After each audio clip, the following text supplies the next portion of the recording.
ક્યાંથી થાય? શૂન્યથી થાય, શૂન્યથી થાય અને અનંત અંતરે હોય અથવા અનંત સંખ્યા હોય. શૂન્યથી શરૂઆત થાય અને અનંત સંખ્યા હોય તેને શું કહેવામાં આવે છે? પૂર્ણ સંખ્યા તરીકે ઓળખવામાં આવે છે. ખાસ યાદ રાખજો, પૂર્ણ સંખ્યા કોને કહેવામાં આવે છે?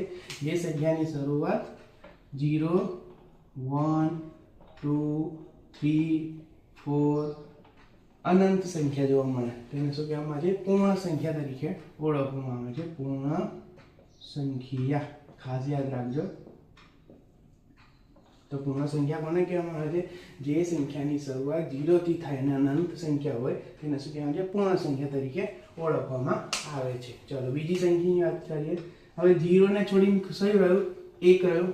0 થી પછી કઈ આવશે સંખ્યા? 1, 2, 3, 4, 5, 6. તો જે સંખ્યાની શરૂઆત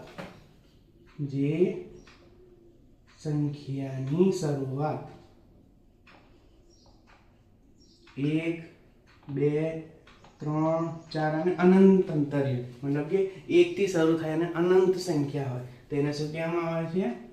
પ્રાકૃતિક સંખ્યા. પ્રાકૃતિક સંખ્યા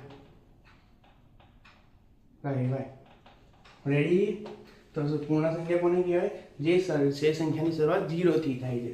જ્યારે પ્રાકૃતિક સંખ્યા એટલે જેની સંખ્યાની શરૂઆત શેનાથી થાય? 1 થી થાય તેને શું કહેવામાં આવે છે? પ્રાકૃતિક સંખ્યા તરીકે ઓળખવામાં આવે છે. ચલો ડન. ત્રીજો મુદ્દાની વાત કરીએ આપણે. પૂર્ણાંક સંખ્યા. પૂર્ણાંક સંખ્યા તો જે સંખ્યાની શરૂઆત અહીંયા આપણે તો જોઈ લીધું કે 0 થી થાય ને પૂર્ણાંક કહેવાય, બરાબર? 1 થી થાય ને પ્રાકૃતિક કહેવાય. તો હવે પૂર્ણાંક એટલે શું? જે ધન પણ હોય, જે સંખ્યાની શરૂઆત ધનથી પણ થાય અને ઋણથી પણ થાય તેને શું કહેવાય છે? પ્રાકૃતિક સંખ્યા. તો જે સંખ્યામાં શું હોય? ધન મૂલ્ય પણ હોય. ધન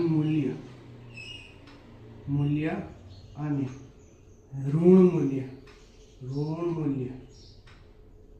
બંને હોય એને શું કહેવાય? પૂર્ણાંક સંખ્યા તરીકે ઓળખવામાં આવે છે. એનો મતલબ શું?